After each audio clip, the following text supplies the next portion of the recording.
Rangers, with 3 wins out of 3, top the Premier Division. At the other end, they're Kilmarnock. They haven't picked up a point so far and haven't scored a goal. In addition to the Rugby Parkers' disappointing league position, they also lost out to First Division Dundee in the Coca-Cola Cup. So what's gone wrong at Kilmarnock? Manager Alec Totten is as puzzled as the Kilmarnock fans. The playing personnel haven't changed, but so far they've failed to recapture the form they showed last season. Obviously we're slightly worried, but it's very early yet, so we're still doing a few things in the training ground to try and sort it out. It's maybe not a crisis at the moment, but I suppose another couple of games without a win, then the pressure does mount to start picking up points. But the pressure would definitely mount up, to get points in the bag, but it's too early to talk about a crisis. Colin McKee and Stevie Mastry have missed the start of the season, and we don't have a large pool, and to lose 2 your best strikers is a bit of a blow. I think we have been toiling a wee bit up front. We've not really been making many chances, to be fair to the strikers that have played, but I think if we get these 2 back, then there's more options for the manager, and I think we'll pick up if we get them back. At Kilmarnock, they still reckon it was a soft penalty given to Celtic, which knocked them out of last season's Tennant Scottish Cup. And in the league, they finished in 7th place, having been tipped strongly for relegation. They beat Aberdeen 4 times. A result like that tomorrow could spark a Killie revival. There's no magic wand. I mean, all you can do is work hard during the week, and hopefully our luck will turn. We have been a wee bit unlucky, and if you get a wee rub of the green then, and you get a win under your belt, then you can take off there. So hopefully we can do that. To try to freshen things up, Kilmarnock brought in track star Brian Whittle this week to take some fitness training. He says there's no black cloud over Rugby Park. One thing I'll say about Kilmarnock is they've always got a very good team spirit. I've worked with a few football teams before, and here they always seem to have a good laugh, and everybody seems to gel together very well. So I'm sure they'll get over this. Teams always seem to be 1 game away from a crisis, but there's 30 games to go, and hopefully they'll realise that and get themselves out of the position they are just now. So tomorrow Kilmarnock look for their first Premier points and goals against Aberdeen. Other games. Motherwell travelled to Brockville seeking just that, but first Davy Provan describes Aberdeen's visit to Rugby Park. Last season Aberdeen couldn't take a point from Kilmarnock in 4 attempts, but this term, rejuvenated under Roy Aitken, they look to be a different proposition. Joe Miller put the Dons ahead on the half hour.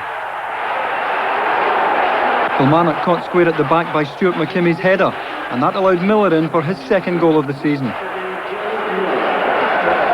And Aberdeen added to that lead 3 minutes before the interval.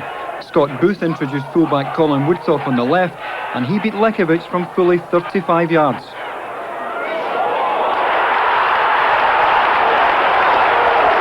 The fullback had missed most of last season through injury, and he'll do well to score a better goal than this.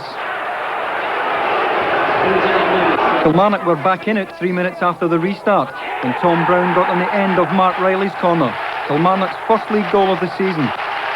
And how the Ayrshire side could be doing with more of this. 2-1 it finished, and Alec Totten's team still without a league point.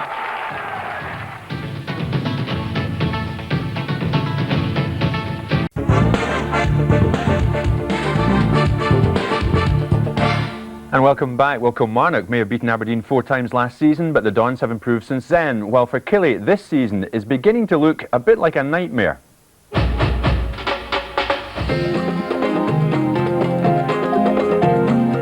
Having lost all 4 matches against Kilmarnock last season, Aberdeen had all the incentive they needed to overcome the struggling Rugby Parkers. They almost took the lead inside the first 2 minutes. Lekovic fumbling, Scott Booth though denied. Aberdeen looked the more likely team to score, and when Peter Heatherston put Billy Dodds through, he was through on Lekovic.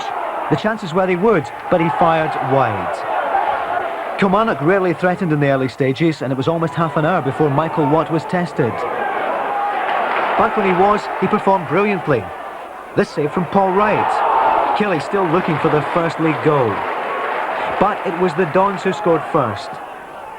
The long punt up, but immediately McKimmy's header catching the Kilmarnock defence square, and Joe Miller providing the perfect finish. 1-0 to Aberdeen.